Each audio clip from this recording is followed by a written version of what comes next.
signal. Oh, here we go. All right, we are live. Your door So, is ajar. We will call the December 10th meeting of the West Fargo Public Library Board of Directors to order. So the first item is to approve the order of the agenda. Is there a motion to approve the order of the agenda? So moved. Motion to approve. I'll second. Okay, we have a motion and a second. Any discussion? All those in favor of approving the order of the agenda, please say aye. Aye. Opposed, Aye. same sign. Motion passes. Moving on to the consent agenda. Are there any corrections to the consent agenda? Hearing none, is there a motion to approve the consent agenda?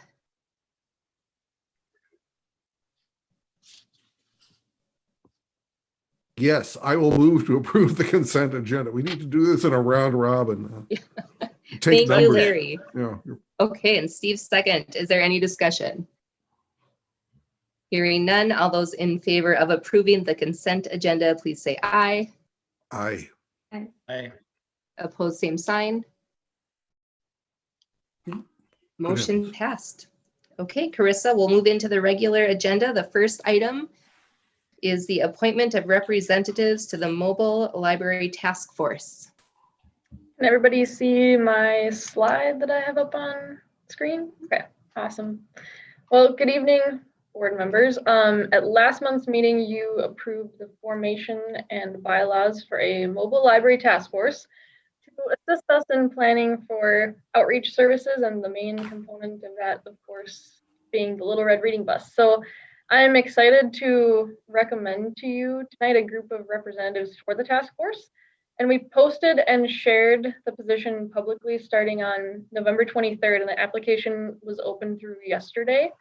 And we got a lot of really good applicants for the resident seat in particular. And I'm going to follow up with all of them next week to thank all of them and invite them to be involved in other ways, if not involved in the task force itself, including being involved in the Friends of the Library, because that group is absolutely going to be actively involved in fundraising and advocacy and volunteering related to the bus. So I'm just excited about the group that we got. So I will run through each of the recommendations for each seat, and I left the board seat off. We'll circle back to that at the end, of course. So first up, we have for the resident seat, so resident of the West Fargo School District, we have Kaylin Shrubkoplias. So they are a parent of a West Fargo public school student in first grade. They are a frequent library user of many youth programs, and they have a lot of literacy grant writing experience. And I want to share with you what they wrote to us in their application, because I think you will enjoy hearing it. So Kaylin wrote, "I would very much enjoy being part of the Mobile Library Task Force because it is a wonderful way to give back to a great community with fantastic public services. I have a first grader in the West Fargo Public Schools with a blossoming enjoyment of reading. Pre-pandemic, we were frequent visitors and my son was always glued to the early literacy station. We continue to be eager patrons of the crafts now in their take and make form. We love our community library and our school library. Few things in my mind are of greater importance than supporting alternative delivery methods for promoting early literacy. Such efforts are critical during these times of adversity, ensuring that all children have access to a print-rich environment. I am the former grant writer of a local education agency, previously working on 2 multi-million-dollar literacy grants for children aged birth through grade 12. I am the current communications manager for a statewide public agency. I'm doing my personal best as a parent to raise a reader, and it is my sincere hope that my professional skills and keen personal interest would be valuable to this task force. I wish to volunteer my time in a way that is most useful to my community and public services like the Little Red Reading Bus." Next up on the list, so the West Fargo Educational Foundation representative, Allison Otzen. She is the current president of the West Fargo Educational Foundation, which, as you all know, was instrumental in getting the Little Red Reading Bus going. And Allison is excited about looking for ways to build on the solid foundation that's already there with the Little Red Reading Bus and looking for ways to continue to expand it. Then our applicant as the West Fargo Public Schools representative name is Paula Krogan. Paula is a West Fargo Public Schools English learner teacher, EL teacher, and she's been working for the district for 11 years. And she is very connected to underserved and culturally diverse communities in West Fargo. So she will absolutely be a great person to help us with our goal of reaching lower income and underserved folks with the service of the Little Red Reading Bus. And then last but not least on this list, whom you all know, Stephanie Shea, representing Friends of the West Fargo Public Library. She is the driving force behind the Little Red Reading Bus. Got it started, was the founder of the Little Red Reading Bus. She's a current West Fargo Public Schools elementary teacher, and she's a huge literacy advocate in the community and has a lot of experience fundraising around literacy initiatives also. So I think that this is a great lineup. Like I said, we had a really good pool, and I'm just really encouraged to see all the people in our community that are so committed to advancing literacy. It's pretty awesome. So, and then I did touch base with most of you about interest in being the board representative on the task force. And my recommendation would be to appoint Jody, but I do want Jody to weigh in on that. And you guys, the decision is in your hands, but I think that Jody would be really good at thinking through strategy for how we can build on this first year of us operating the bus and really taking that and figuring out how we can grow from there. So those would be my 5 recommendations. So I'll leave it to you now to discuss and ask me any questions if you have any.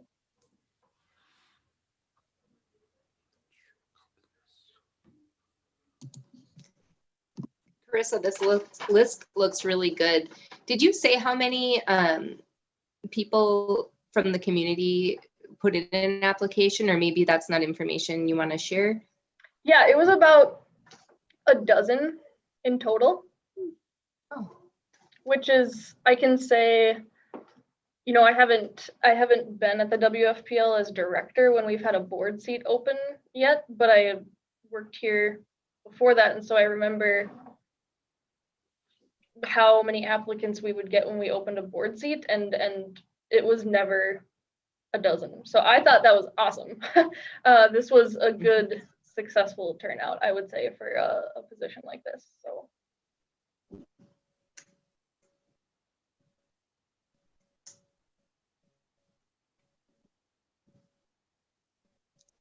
Jody, do you have any feedback? I think I shared my feedback with Carissa, and my main concern was that I don't have any direct familiarity with the school system here. And so I didn't know if she felt like that would be a drawback to, I didn't want to take a seat on a task force if she didn't feel like I would be a productive member, because I didn't want that to happen. If I'm on something, I want to be a productive member. And so I don't have children in the school system, and I didn't know if that would be a challenge to being helpful on this kind of task force. And Carissa didn't seem to think that that would be a problem. So if you guys agree and you think that you would be okay with me representing the board on this task force, I'm completely fine with it.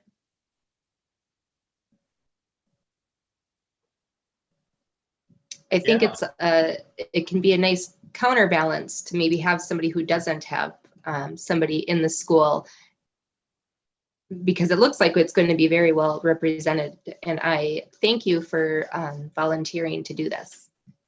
Steve, I think you were going to say something. That's exactly what I was going to say. Is I don't know any of these folks individually, but I think maybe some of their skills are interlapping, very strong skills, but in the same area. So I actually think it's probably it would be an asset to have somebody outside of that identical skill set that maybe coming in with a blank slate. So I kind of agree with what you said there. Okay.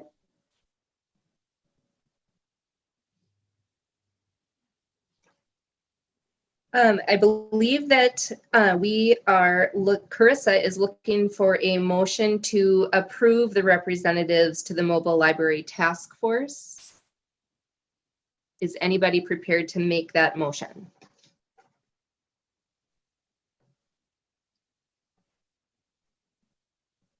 Yes. Okay, Larry made the I will make motion. that motion. Larry has made a motion to approve the appointment of representatives to the Mobile Library Task Force. Is there a second? I will second. Okay. Is there any further discussion? All those in favor of the appointments, please say aye. Aye. Aye. Opposed, same sign. Motion passed. Next on the agenda, we have, Melissa's with us. Okay, review and input on draft organizational value statements for inclusion in strategic plan. That's a mouthful. Sorry. Melissa, do you want to share your screen for this one for the purposes of typing actively, or what do you want to do? I can also share it. I have it up. It's If you could share it, just because I'm not as prepared as I hope to be, and it would take me a couple minutes to get it pulled up at this point. no problem. But thank you for that, and I apologize for being late for the scheduling roller coaster I put Carissa through in the last week. Don't worry about it at all. That's Yeah. So what the plan is today is for my dog to remain quiet, and then for me to walk through the process that we had to get to these values. And before we even get there, I just want to express how utterly impressed I am by the library group and the values that they've landed on. I certainly learned a lot about libraries and the role that they can play in communities. It's a very valuable role and goes so much further beyond that traditional go get a book and read setting. And so I was just so impressed by this group.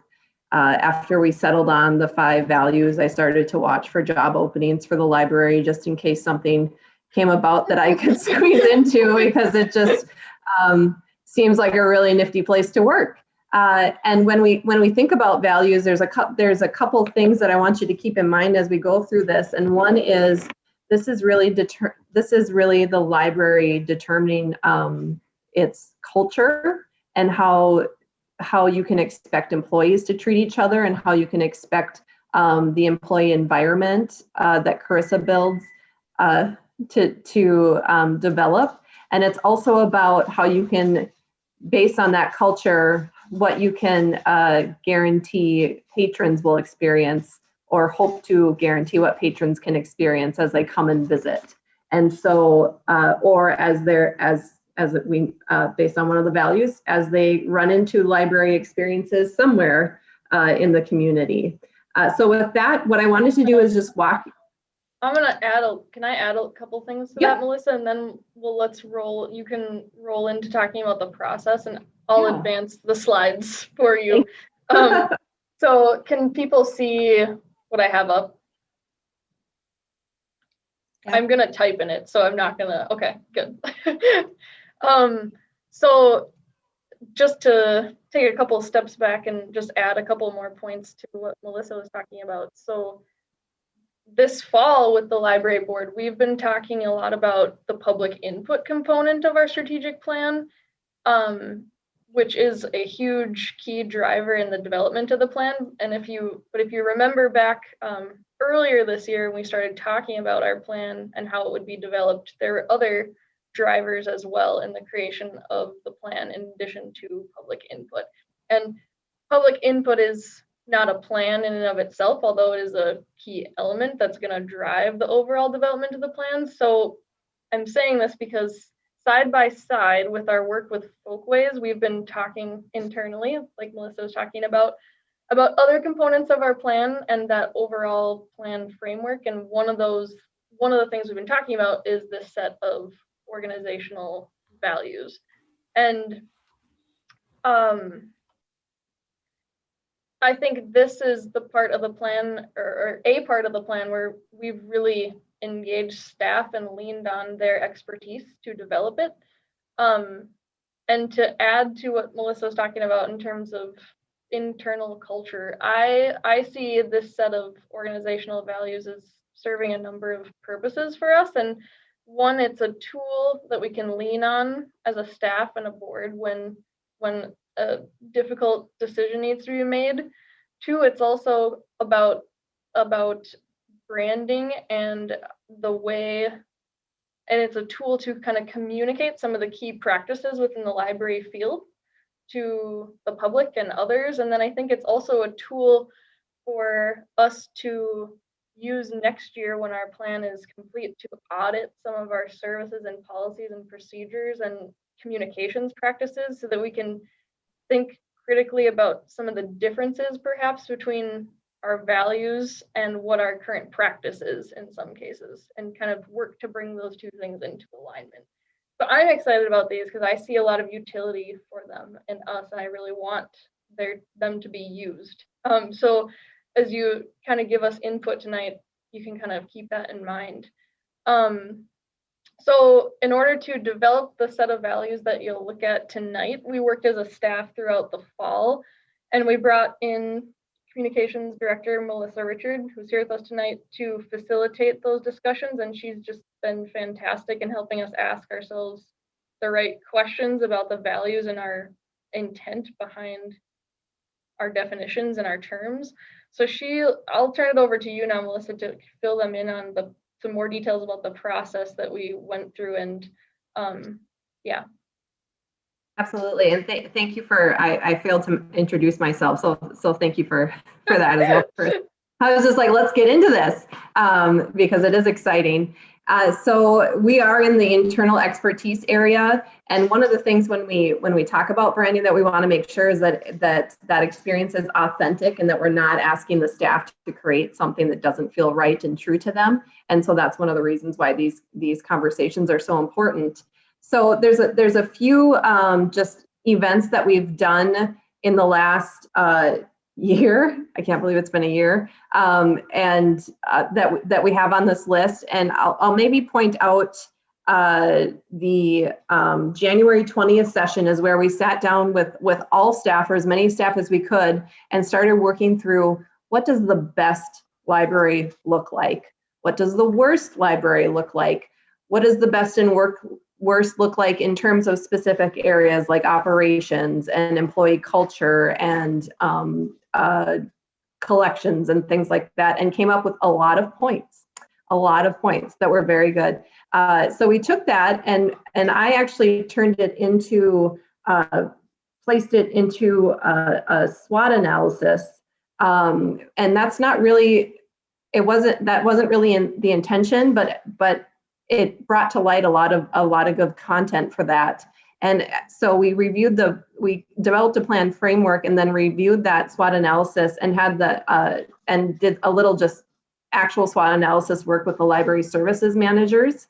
And then you had your moment to approve the Folkways contract and the timeline and framework for approval. Again, thank you for that analysis and approval so that we can move forward. Then we took a look at the SWOT and reviewed the plan framework with all staff again, checking in with staff, making sure that we were on the right track to be authentic. Then we did a values workshop, and that was really fun because we took a look at those items that we came up with in that best and worst case scenario that we put into the SWOT and said, what is the value that's actually behind this statement? What is the value in wanting to have wheelchair accessibility in your building that you're actually demonstrating? And we started to pull those pieces out and see what the theme, the value that's being identified. And we took all the values that we mentioned, and there was lots that were mentioned more than once, And during that time, we also centered ourselves on what the city of West Fargo's values are or have been set to be, and what the American Library Association has also set for themselves. It's just some context and words to start with. And so based on the input from that workshop, we developed a few surveys. The first one was just, here's the list of everything you said, and give me your top 10, 5 to 10 values that you think are really important in context of the library. And so this graph, thank you for that seamless transition, Carissa, that was awesome, demonstrates what the top 10 values were coming out of that. And we had service, lifelong learning, intellectual freedom, diversity, social responsibility, access, integrity, teamwork, confidentiality/privacy, and the public good. And then we took, and then the other values were also ranked, but those were the top 10. So then we took those top 10 values and we did another survey with only one question, and it said, rank the following values in order of importance to the West Fargo Public Library. And so we got the ranking of them. And when I looked at the data across a few different ways to look at the ranking, you know, who got the most number ones or what was the average that scored on the low side, which would be most important, they consistently kind of broke at this between 5 and 6, where there was a clear delineation between the groups of values. And so what we're going to present to you today is to look at these 5 values that kind of rose to the top. It just happened to be 5. We certainly had a goal of not doing 10, but we didn't have a specific number in place, and we just kind of looked to see where the data gave us a separation point. And these are the values. And I will read just the values, but then I'll let Carissa and her team go through what those definitions are, because that's really the key part too. We have the word and we have what it represents and what our expectations for each other are. And again, even before we had the definitions, when I was looking at this list, I was like, sign me up, where do I start working? Because I thought this just really, I mean, not to stack the deck, but I think this is such a wonderful representation of a organization that serves the community and wants to do so much more for the community. And so those values that rose to the top were access, integrity, which happens to also be a City of West Fargo value. So you see alignment there, which is really nice. Service, also a City of West Fargo value. Growth, and growth started out as lifelong learning, and you'll hear what happened to it and why it's so awesome. And hopefully the person who made the change will get to speak about it. And diversity. And so with that, I'll just kind of mute and let the team roll through their definitions and work with you guys. And then we'll just kind of work on an analysis with you to gut check and make sure that we're all on board with these values. Thanks, Melissa. I'll kick us off and talk about access first. So the definition that we devised for it is, we meet people where they are. We recognize that access goes beyond the walls of a building. We are committed to making our services known, easy to use, and proactive.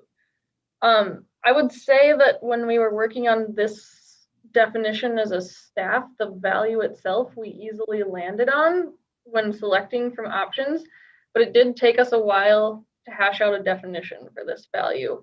And I can say, personally, for me, this value really resonates with me because I think that as library workers, we have a responsibility not just to provide things or to make something available, but we should also really strive to help people know about and help them use our services. And sometimes that looks like participating in an offsite community event to raise awareness for our services. Sometimes that looks like delivering books to people's doorsteps like we did this summer. Sometimes it looks like creating a book bundle service when people can't come in and browse shelves. Sometimes it looks like seeing a need in the community and asking ourselves and each other like what we can do to meet it. So as a staff, and we talked about this, when we say we meet people where we are, we mean that literally and figuratively, and it's about combating some of those physical barriers to accessing the library building, and also the idea that everybody in the community has their own unique needs that we need to seek to understand if we're going to truly be accessible. So I think for for me, access is about outreach and partnering and connecting with the community. So that's a little bit of info behind that one. I will also talk about integrity, and then I'm going to pass it to Amy to talk about service. Integrity, we defined as we ensure people have the freedom to choose resources for their interest, information, and enlightenment.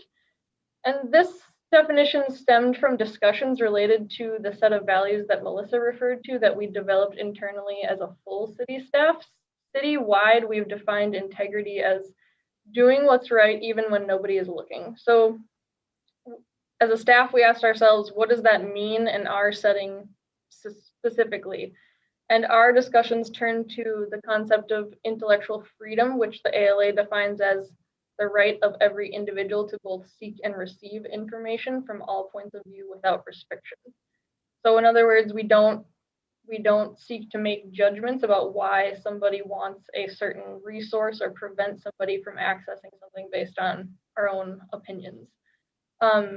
And I think I see this value as really, really impacting every single staff person's work. And it's already a value that we use to gauge decisions at the library, from purchasing to policy to procedure.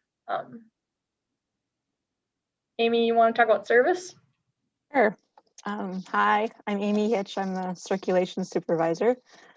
I had service, and I'll read the definition. We take action to create value for others. We see every day as an opportunity to inspire, help, and create a lasting positive effect on those we serve and our team. Service is really kind of the heart of my job and patron services, so this value is very important to me. I don't think we took as long to get the definition for this one as maybe some of the other ones, but I know we were all in agreement that we wanted to cover service both in the library and in the community. And we also wanted to include service for our staff, which as a supervisor is important to me as well. And this year, our access services manager, Sarah, and I have been working on a customer service plan. So this value will continue to inspire us to keep taking action to provide valuable service to others. And this value will also continue to help us evaluate our policies and procedures so that we can continue to provide quality service to our patrons and the community. So it was just really kind of a special one, and I think everybody was kind of behind it.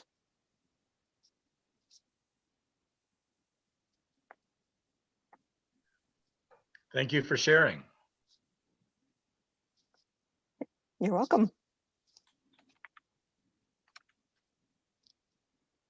Chelsea, you want to chat about growth? Yeah. So I'm Chelsea. I'm a library assistant at the library, so I work at the desk under Amy. And as Melissa mentioned, growth, or I guess I should read the definition first, huh? So the value is growth, and then the definition is we work to advance the active development of the entire person and community. We strive for continual improvement in the lives of those we serve and ourselves. And as Melissa mentioned, this originally started as lifelong learning or education. The initial discussion around that, we weren't entirely happy with that word or those words as values, just because we thought that that framed the library as a place only for like intellectual development. And we talked a lot about how like the library is not like a school, and we offer so many services that aren't only about like gaining more knowledge. So we really wanted to take a stance and think of a word that was more about the development and not so much about intellectual development, but whole, like a holistic development. So that's how we came up with the word growth, and we all really liked it. So we stuck with that. So this was kind of a case in some ways where we let the definition frame the word a little more than just going with the word. So that was the discussion on growth. Chelsea's being super modest because she was the like genius behind changing the term to growth, and we were all like, oh yes, it's that word, it's good. Discussion and a team effort.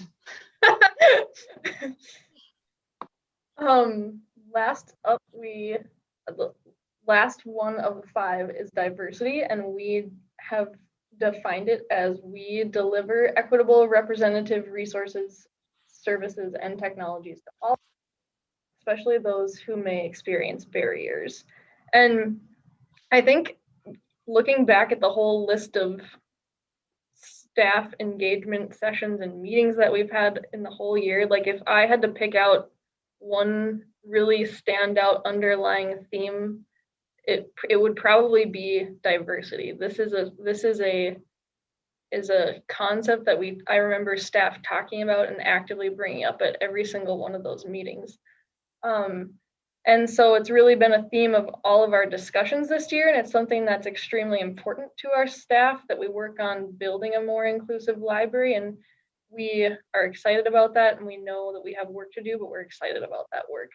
And I think the key part of this definition is especially those who may experience. In discussions that we had about this, that we wanted to be specific, that we will intentionally serve and create positive change in the community for folks specifically experiencing barriers like economic barriers, racism, discrimination, those types of things. So I will drive the slides, Melissa, and we can move on to hearing what the board has to say about things.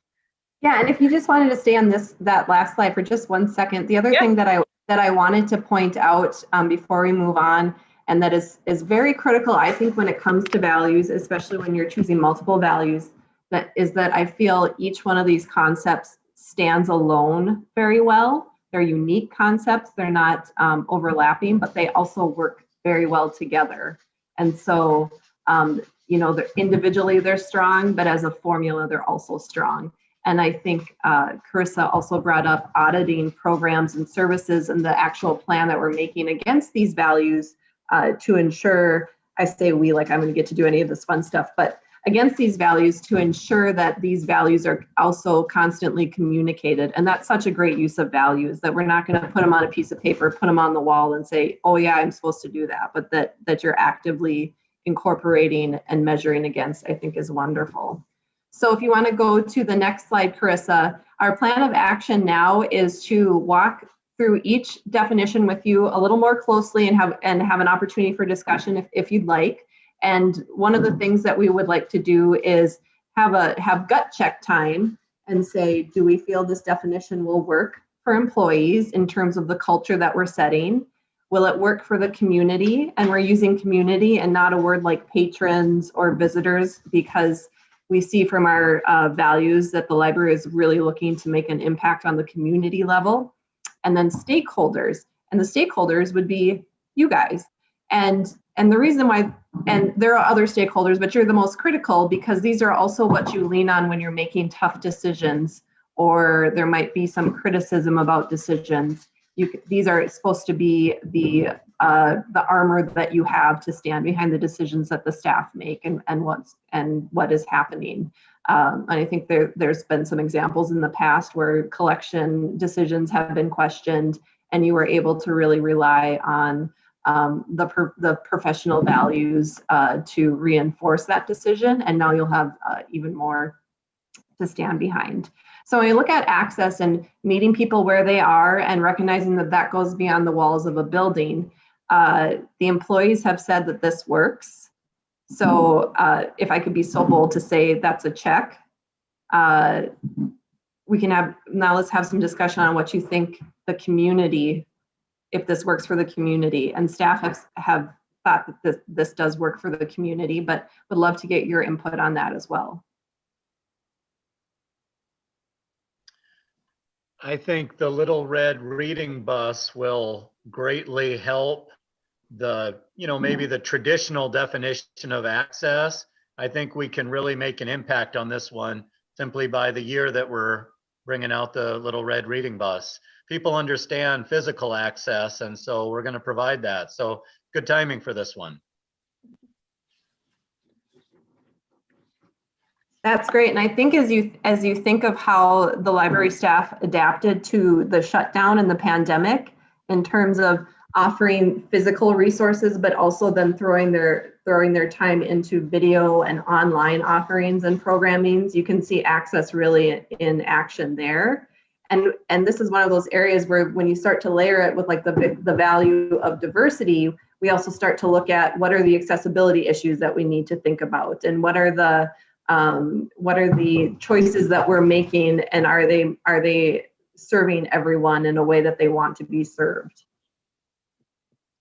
When I first saw access, I completely understand why you came up with the definition that you did and how you did. But I also think about your formula discussion. And I also think about access in terms of how the library helps people access opportunities. Like people may not have access to the internet, so they come to the library, and using the internet there might help them have access to job opportunities. Or, even having the printer there may help them, print up their resume. And I remember a long time ago, Carissa presenting the potential for having library staff help, fill out forms or applications and things like that. So that, kind of brushes into other of these values, helping break down barriers. So that may be an extension of the interpretation of access, but and maybe you don't want to do that. Maybe this definition is set. But when I first saw access, I thought about that too. That's how I kind of view libraries, as providing that kind of role in the community as well. Do you have thoughts on ways to? I like this concept of opportunities. I also like that word. The hotspots, people can check those out. I think that's a really great way to extend access, and also, extend what I just kind of described. Instead of having to come physically to the library, they can take that with them. That is something that exists already. Maybe there could be, classes about how to maximize looking for job opportunities, and maybe there could be a class on, resume writing or something like that.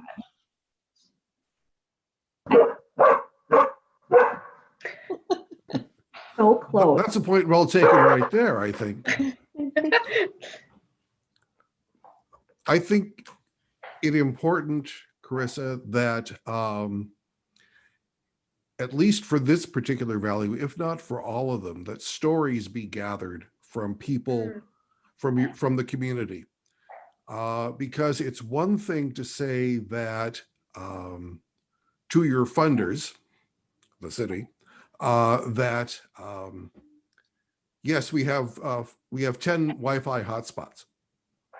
It's another thing to have someone from the community contribute a story that by having access to this hotspot, I was able to gain access to the internet, and I was able to take a class. I was able to apply for a job. I was able to do other things to improve myself.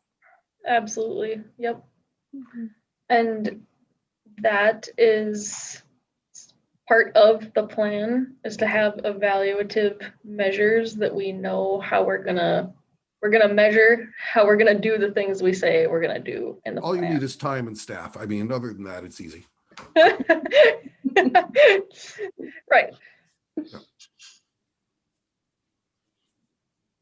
My favorite things about this value is when you talk about access going beyond the walls, and you've talked about the Little Red Reading Bus and opportunities and the stories. And your staff is already doing it, as Melissa said, during the pandemic. But I really like the phrase, we are committed to making our services known. The committed part is really important there. I just really like everything that's happened with this value.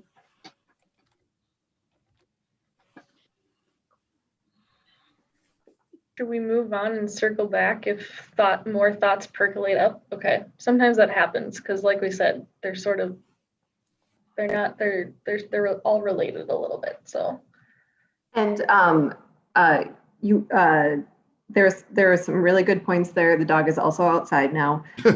So one thing that I did want to note too is that this agenda item is written as review and input, because even though we put our hat on and said, do we think this works for the community? And said yes, we know that we're also have put such a big effort into public input, and we want to check these with the make sure that the input that we're getting from the community aligns with these values too, or see the inputs, confirms that this is a good route.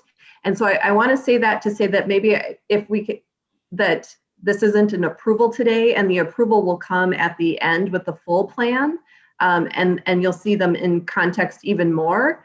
And that discussion was really good. And I'm wondering if we can just keep track of notes and then not try to, work them in during this meeting, but just keep track of those notes and the importance of them, and then work them in, because there might be some changes based on community as well. I want to make sure that we don't commit and then have a change and then have another change when we have this opportunity at the end to kind of see them all in context. Does that make sense and feel agreeable? thanks for pointing that out. Nods affirmatively, yes. I don't think I said that about right, but Well, this is yes, and I really enjoyed all the nonverbal feedback I just received, because we can't be around people, and I just really appreciate that moment. So thank you everyone for the signals. So integrity, we ensure people have the freedom to choose resources for their interest, information, and enlightenment. And from my perspective, this is certainly one I learned a lot about the library based on this value. Again, I was thinking, integrity, you're just going to you're going to do good for other people or do what's right. And no, I was wrong. And the staff corrected me quickly. And then they started to talk about these other things, intellectual freedom. And I'm like, well, that's just copyright. And no, that was wrong too. And they corrected me very quickly. And I'm getting a lot of nonverbal feedback again. And so they were able to really express what that value means. And that's what you see in this description here. And again, I think this one in particular is going to be one, if you do have those tough kind of community criticisms, that you can lean on really well, not just based on the word, but this description here that's been created. So I think in terms of employees, we're good. We feel like,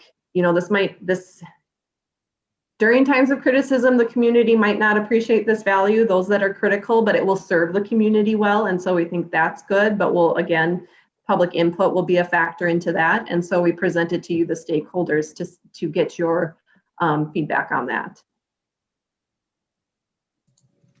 So I just want to be clear that yes, we can fall back on this when there is community criticism, but I think that this is also a very positive opportunity. And I just want to make sure when we're talking about these values that we're talking about the positives in helping people find the information and educating themselves. And sometimes education has two sides to it, and that's okay. I just want to make sure we're staying on the positive sides when we're talking about these values. Also, I believe gymnastics have started above me, so I will be muted a lot more than I was.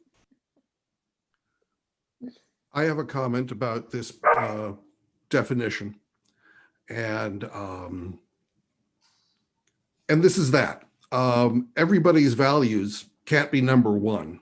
And I was interested to see that privacy ranked low on the list of the 5 values. I would advocate for privacy to be incorporated into this value because many of the new Americans in our community might have come from regimes where their reading habits might be reported back to the authorities. And I think that is something that the public library should should reassure against. That you can check out the book about this or that, and minus the Patriot Act, the library is not going to gather this information and report it back to the authorities. We're not going to, or rather not we, I speak as a librarian, the public library is not going to gather circulation statistics and report that back to the authorities. That the privacy of your transactions is a core value, if not the core value of librarianship. Mhm. So Staff on this call, do you recall the ways in which we hashed out privacy? And I do think we talked about it with this definition. So I see what you're saying, Larry.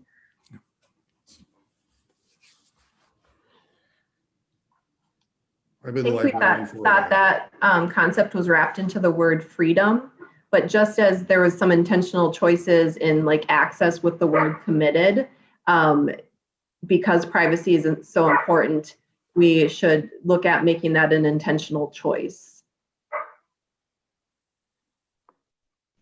You know, and by authorities, I mean your parents. Alana's kids are going to come in and they're going to check something out, and we're not going to go back and tell Alana that they checked this out, not even if she asks, you know, because it's minors or not, that transaction is sacrosanct, is important to us to keep private. And as a parent and a board member, I do agree with that there should be privacy in these decisions. I do think you might need to leave room for, I mean, if I don't know if any type of authority would have to seek information, and or hopefully that wouldn't come up in the topics we're discussing right now. It wouldn't, but I don't want to put the library in a corner either. But I do agree that there should be privacy for all patrons and the Sure. community. I mean, that speaks to barriers like we discussed earlier, right? Mhm. If somebody comes in the library and is used to a situation like what Larry described, that's a clear barrier for them using the library in an open and accessible way.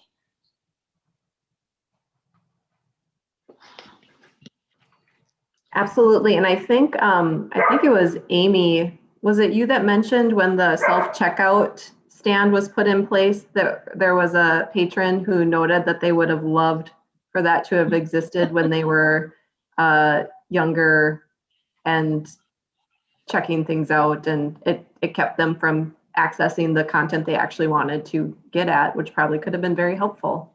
Right, yeah, that they didn't have to come up to the desk and Yeah, yep. Have other people see what they were checking out. Absolutely. Excellent point. And especially when it's so important to the profession too. Absolutely.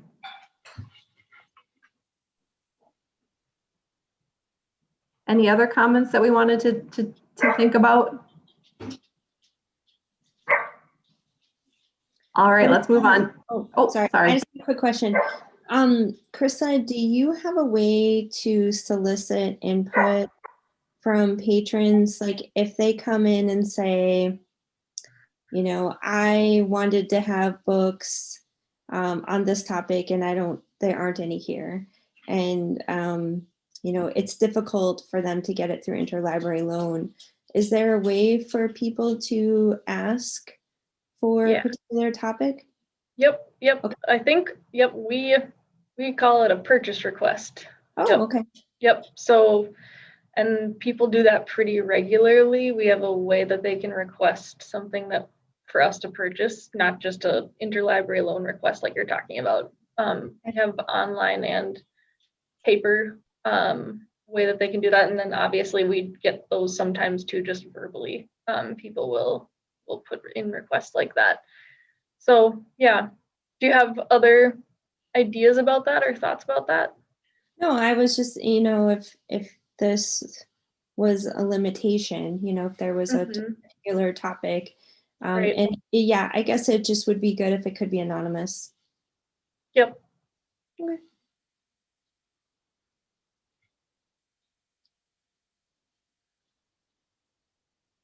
Should we talk through service? Yes, I'm here.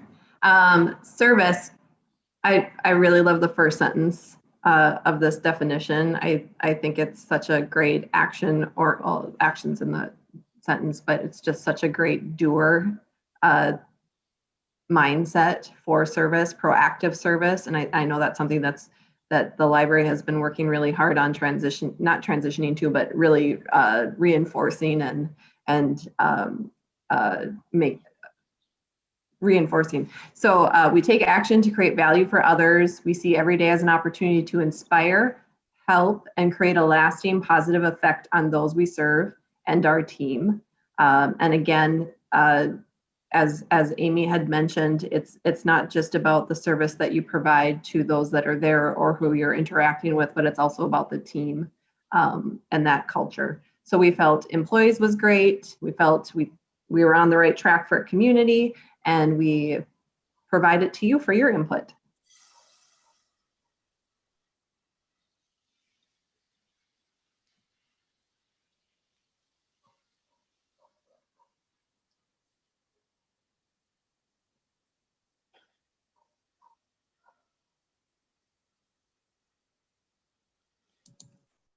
I think it sounds great. This is very well written. Mhm. I feel like we had the same discussion as a staff when we looked at the definition of it. We were like, oh, we agree on this. Moving on.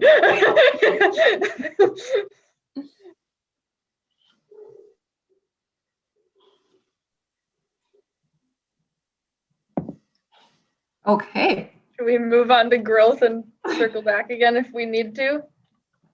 Yes. And I assume Carissa would be open if you have feedback that we want to work through all of it as much as possible. But if you're I needed to think about it for another 24 hours person, that she would gladly accept that input as well. Yes, absolutely. All right. Growth. Chelsea's claim to fame. She was very modest. It's embarrassing when you're a person who works with words all day long and then somebody else just like pops one out there and you're like, light bulb. Yes, that is what it is. We work to advance the active development of the entire person and community. And we had a bit of discussion around the phrasing of entire person and community and making sure that it was phraseology that seemed open and non-judgmental. We had whole person in there for a while, and it was like, well, what is a whole person? And so an entire person and community felt better. We strive for continual improvement in the lives of those we serve and ourselves. And so that last bit again is about professional development. It's a commitment really from Carissa to her staff about what they can expect in terms of support for that development and in and of each other. We felt like employees would really love that. The community should, we hope, are on board, and we present it to you for your input.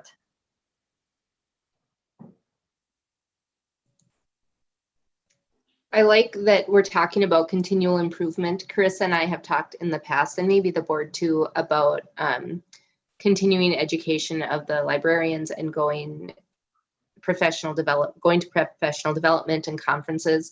And I think that is very important to keep our library current.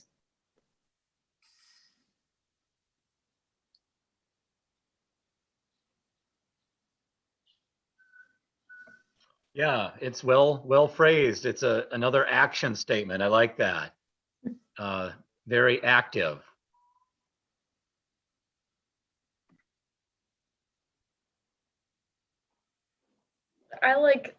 I'm very drawn to this one, and I feel a great connection to this one, and I think Chelsea summed it up just really well, that, you know, we strive to see people as whole people when they enter a building or when we interact with them out in the community, and everybody has an entire life in addition to whatever question or need that they are presenting at that time. And I like this because I think it gets at that, and it gets at that mindset that we strive to have. So yeah, we did have some debate about the word entire person versus whole person, and we landed on entire.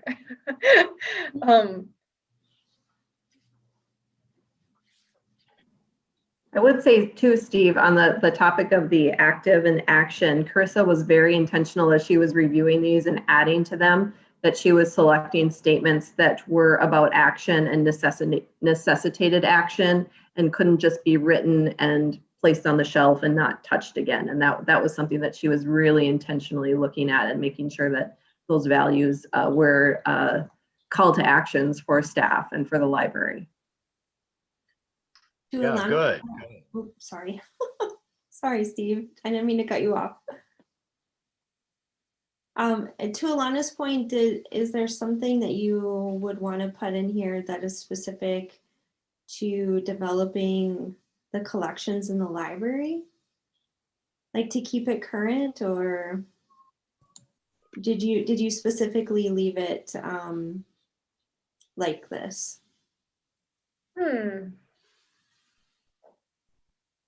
I don't know that we talked specifically a lot about that. Staff should chime in too with specifically collection development with this one. I don't think so. Okay. I think we left it broad. You know, I don't know that we said we were doing that, but I think that you know, we have a lot of related but distinct services, and so trying to kind of encompass those in the values, I guess we tried to leave the door open, I think, when we were writing them, and not have them be too prescriptive about specific services, because services change so much over time too. Oh, sure. You know, yeah. I didn't know, like when Alana said that, to sort of keep the library current. That encompasses a lot, but that is sort of what, in the context of discussing the new building and, you know, staff increases and the kinds of FTEs you've discussed, that is sort of what came to mind when this popped on the screen, is how the library is growing, and it's growing to meet the needs of the community. And so I didn't know, and then when Alana said what she did, that's kind of what also continued my thought. So I see. I do think this was, if it originally started as a lifelong learning or education concept. So I do think the intention from staff was very much on development of individuals in the community, and not so much about growth and expansion for the library. okay. But also that's a good observation though, because you know, I think we learned when we were talking about these internally that depending on the term you pick, there can be some unintended meanings behind that. You know what I mean? Like, and I think that that's a good, like, underlying meaning to the term growth, but it's slightly different, I think, than where our heads were going with the definition that we landed on. But that's a good thing to think about, I guess, that could be interpreted that way. So just working off of that, so could you almost just rephrase that last sentence to something along the lines of, we strive for continual improvement of our services, and I guess I don't know how to incorporate in the lives of those we serve in ourselves, but and that's up for lots of discussion, and I don't think we have to wordsmith it right now, but it sounds like we're trying to stay current, however that is. I think that's a great point that we can work in, and it really, or maybe evolve.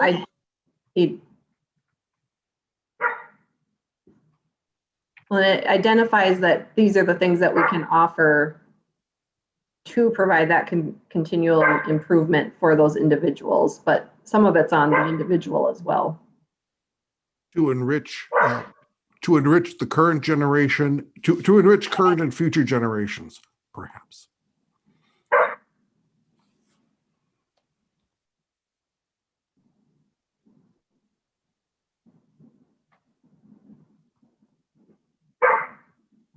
Of course, there's also the other element of this, which is the city on the grow concept, which my head does go there when I see this, and I think that it will in our community in particular. But in that way, it's also fitting, I think. It is fitting, and there's some city on the grow has been the phrase for a long time, and we have, as you know, we've had so many new residents added over the year that you might see like really good recognition north of 94 and then a change as you get south of 94. And so it's something that we're going to look at as a city as you know what that total brand would be. I'm happy to hear that. I recently did some research up at the archives, and I was reading some articles all the way back into the 70s and maybe even prior, and it consistently, West Fargo has struggled with exponential growth is kind of my takeaway from that. So I'm excited to hear you're discussing it. Yes, and I can also tell you that we're at about 40,000 population right now, and if you take the FM diversion factor out of it, we're about 5,000 away from capping out in population. So, and that doesn't, and so not to say that takes, not a comment like growth is off the table, but it just shifts what growth means as well in terms of what it means for West Fargo.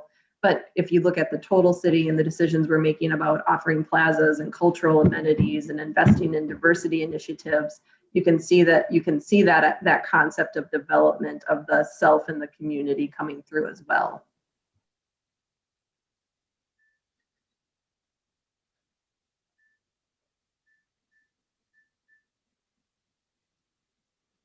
I'm gonna flip the slide. We'll chat about diversity, which again we defined as we deliver equitable, representative resources, services, and technologies to all people, especially those who may experience barriers. I'm wondering, does the board think that this definition works for community members? Putting your community member hats on and what you think about this. I've been thinking about that in particular with this definition.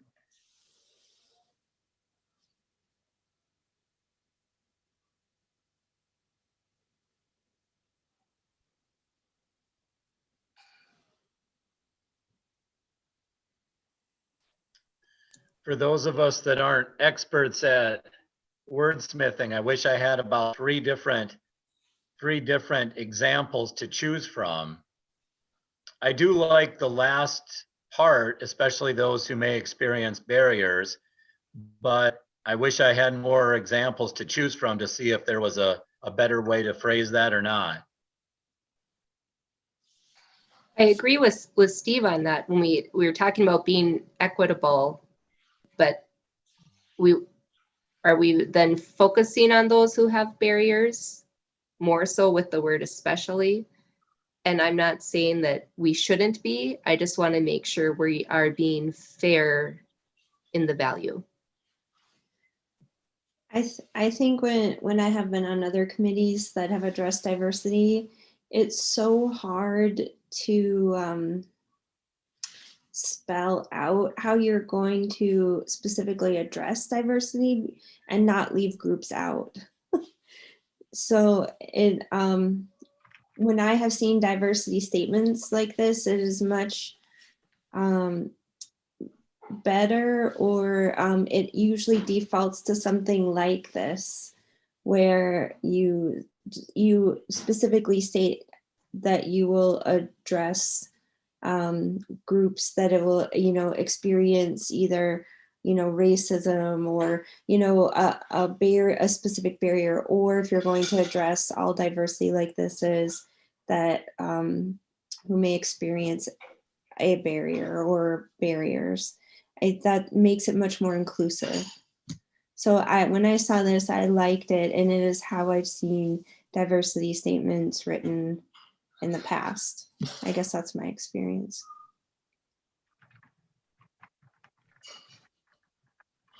There was an official list that the A had determined for some of their diversity, equity, and inclusion. And it was very long. And so in terms of, but it was encompassing. So I think the staff have that information as well as they're looking and auditing things to make sure that those elements are taken care of. One of them was, I think it was attitudinal barriers, and I had to look that up and really determine what that meant myself. And it was a lot of what Larry was talking about, when your past experience comes from a place where you have a certain expectation that keeps you from accessing services because of past experiences and things like that. So there is a pretty comprehensive list that they can use as they're applying it, but keeping it at barriers just in terms of consistency with the other values. And as Jody was saying, that list changes too sometimes, or we discover different ways that there are differences, and it gives the opportunity to grow and expand that. The other thing that I wanted to just reiterate is these values are a concept that then can be applied to the actions that the library staff and decisions you guys are making. So it's not that you're choosing, one group over the other, but you're looking at the total approach and ensuring that diversity, that you've exemplified this value through your decisions and what you've built. That's really good that you're working with a list like that, because I think it's a real fear, and nobody wants to come up with a statement or a value like this and then leave a group out just by being inadvertent, by not either consulting a list like that or writing it like this. Yeah, the ALA's list, because it was lengthy, it's also helpful for staff to see all the different groups, as you said, or things that it can encompass too, because I think we all have things that pop into our heads when we look at this definition. I think that's sometimes the difficulty with it, like you're talking about, Jody. And I believe the way that the ALA introduced the list, if I can remember correctly, was those who may experience barriers or something similar, comma, including, and then the list. So the statement is pretty consistent with how they set up that longer list. And so we're tracking with that kind of standard as well.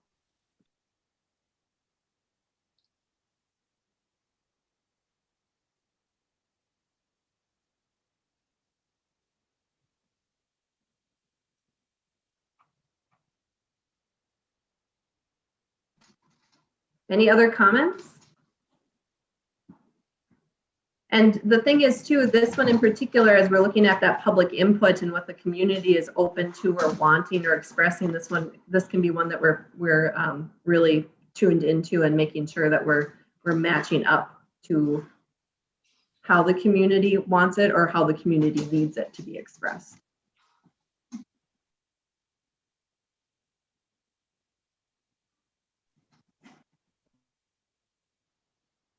Well, I think that, like we said earlier, like if anybody has any additional thoughts, I will send out these slides after the meeting. And if anybody has additional thoughts, definitely drop me a line. These are not final yet. I think we still have components of planning that we need to do before we get there.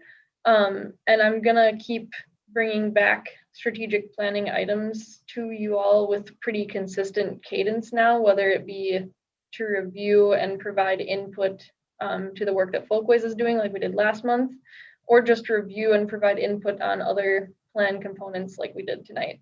So I'm hoping to bring Folkways back to the January meeting to review results of an additional set of personas that they're developing through interviews with groups who don't use the library or use the library a lot less than our other group that you reviewed last month, which were folks who are current library users. So that's coming up in January. And then they talked about last month how the community-wide survey will follow that work. So I think in the next 3 months, there'll probably be a strategic planning item on every agenda going forward. And then I feel like I'm excited because I think this year this got kind of elongated process a bit with our stop in the middle, but I can see this building up to something really useful and positive. So I'm just excited about it. Does anybody have any other comments or questions about the values?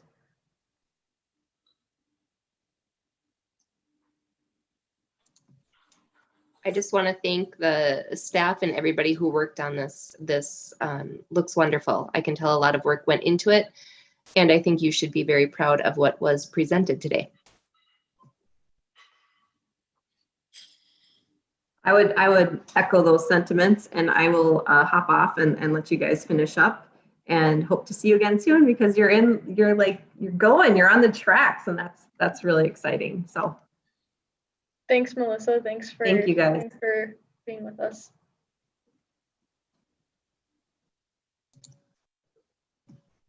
Okay, so we will move on to the director's report.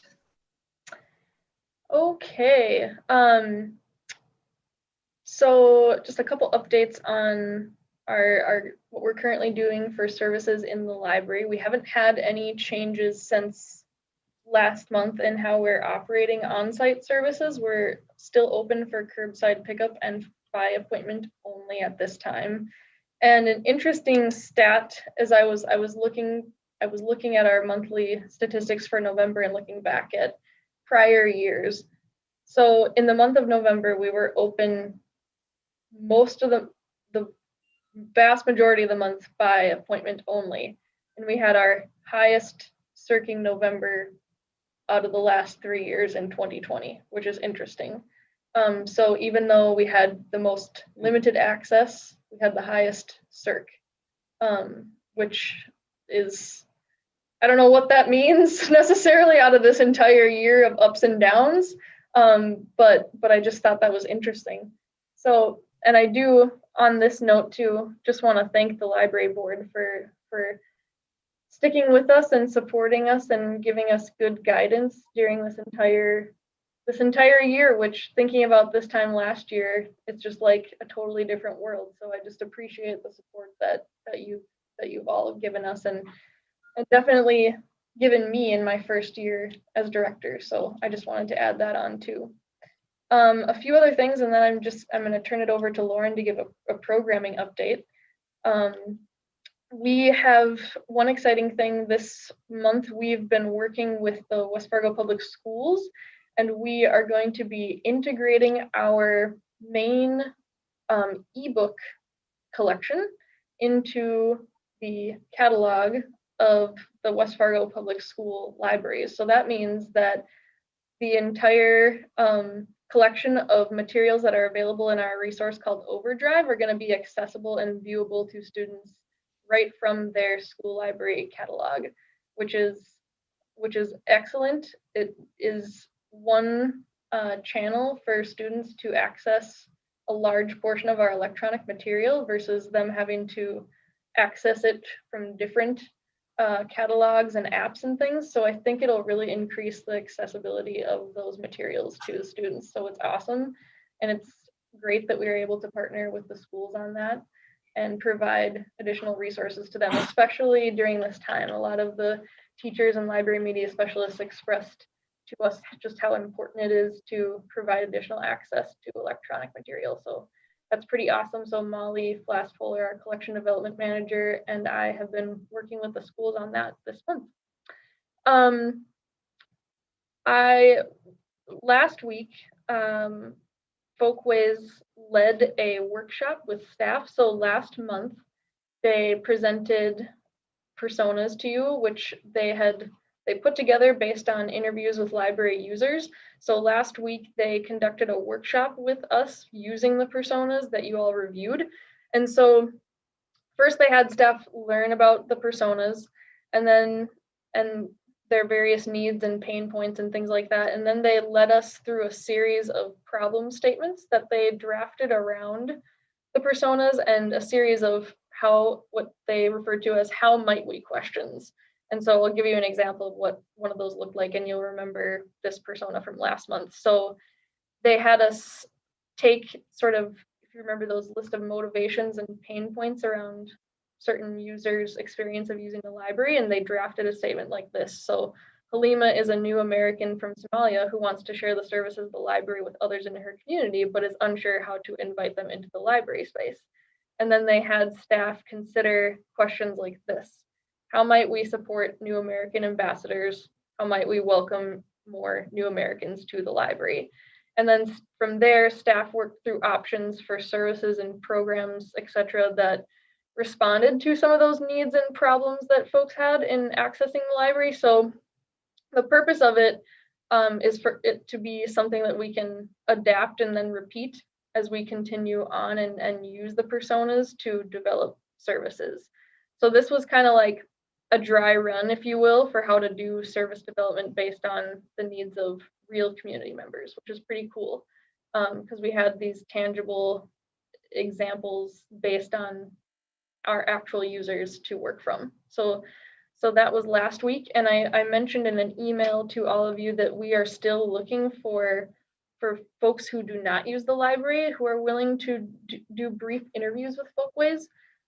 So if anybody comes to mind for any of you, please, I sent you a link to just a brief survey that we are using to generate, get leads who might be willing to interview. So you are welcome to share that with folks that you know don't use the library. Any ideas are very helpful to us. So I welcome all of that. We've been really lucky to again partner with the schools, and Folkways interviewed about a dozen middle schoolers and high schoolers. So and that is a group of people who we know are underrepresented in out of the total group of people that use the library frequently. Teens do not make up a lot of them, so they're definitely a non-user group for us. So hearing from them is really important. So we had interviews with them, and then of course we had our event in November that was targeting newcomers to West Fargo, so new West Fargo residents, and we did have some interviews come out of that as well, because we also discovered this fall that we don't have as good of a reach to new residents as we would like to have. Most of our card holders have lived in West Fargo for over 5 years, so we aren't reaching the newcomers to West Fargo quite as well. So we wanted to hear from them too. And then obviously any newcomer is kind of a non-user if they're new to the community. So we have interviews with both of those groups, but we definitely want to hear from additional folks who don't use the library. So please distribute that survey or shoot me any ideas or suggestions that you have. And I'm going to turn it over to Lauren for a programming update. All right. Hi, everyone. I'm going to go share my screen. I have a few slides for you all.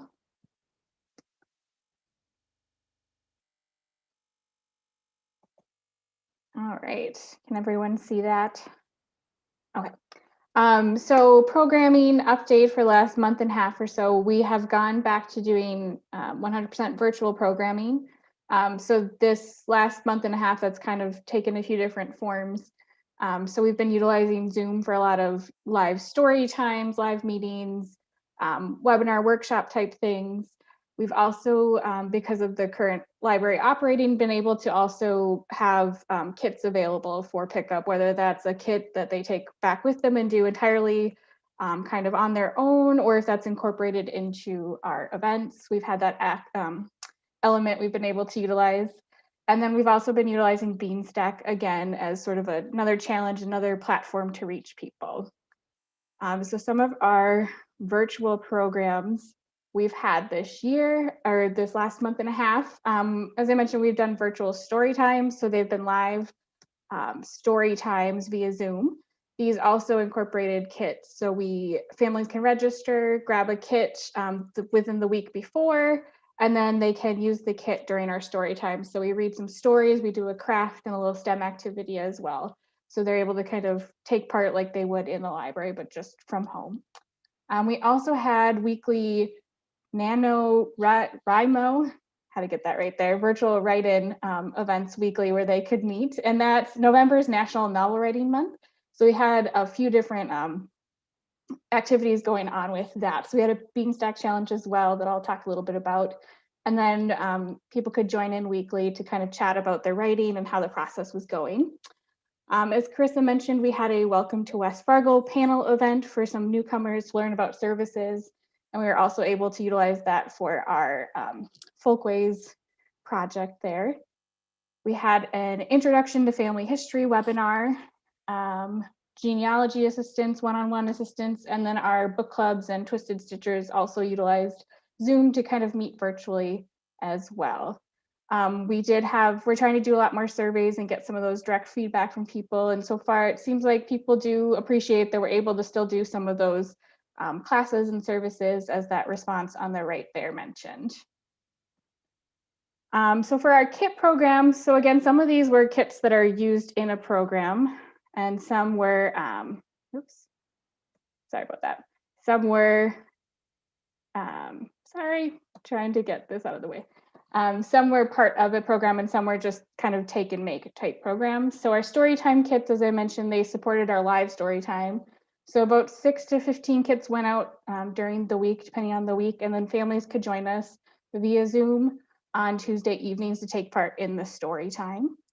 We had some really popular fall craft kits for adults. So some of those were pine cone wall hanging kit. There was an embroidery hoop wreath.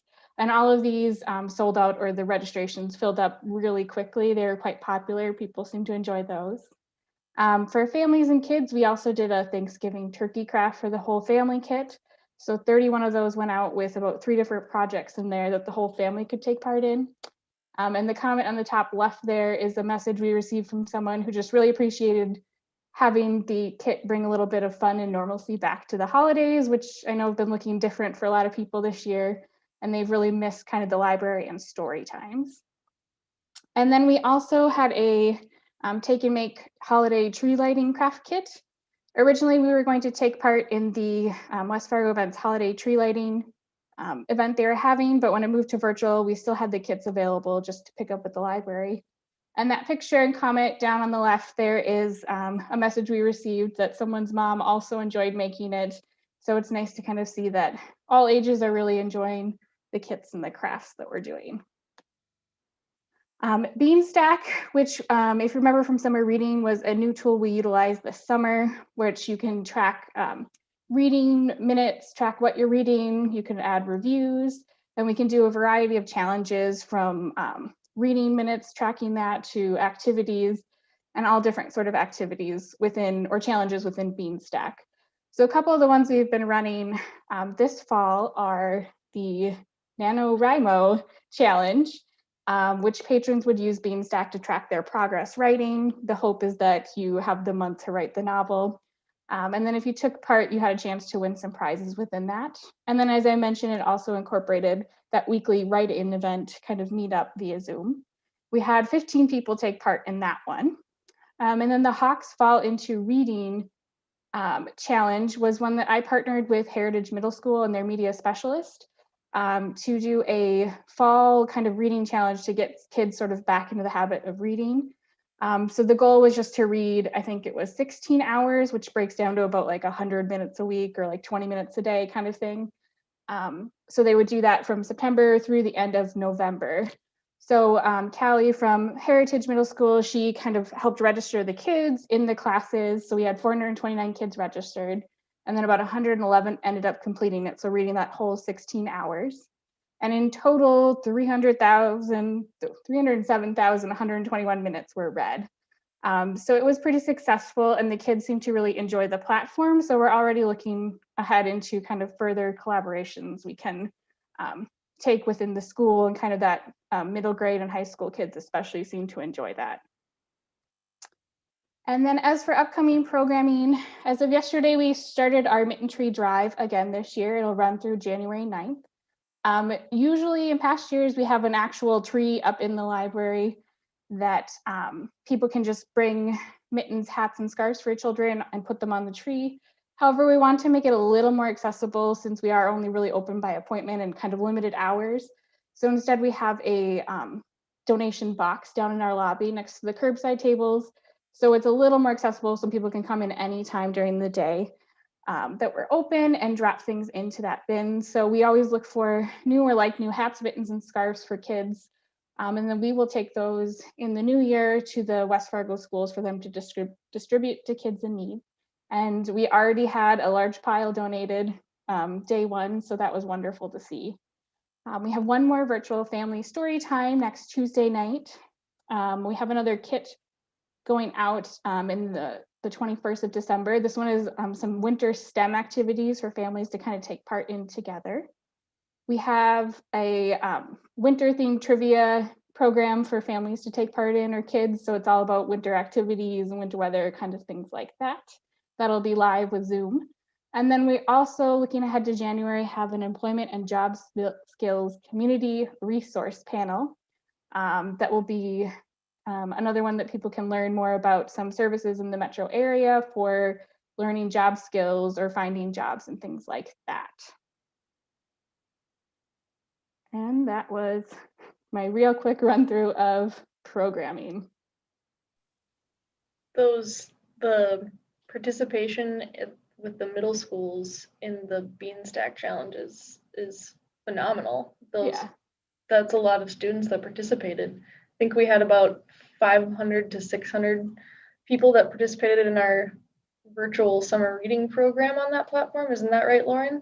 Yeah. And that was like almost 450 students that participated. So that's this fall, right? So that's awesome. Yes. So the nice thing is that Callie was able to take it directly to the classes and work with the students so she could help them, you know, sign up and utilize the platform and things. So, and it was really motivating, I think, for a number of kids, just that idea of, you know, reaching the end goal kind of thing is a really big motivation for them. So I guess there's already teachers and students asking for more, so. And when you sounds like the right program at the right time.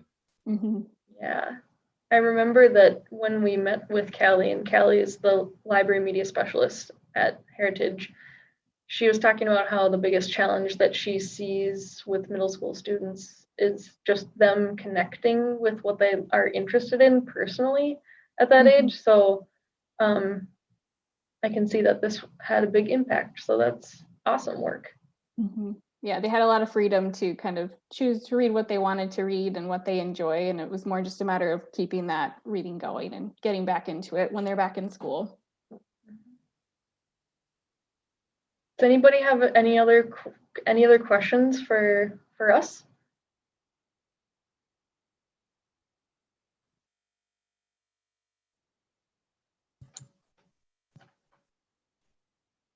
Is there any other business to discuss?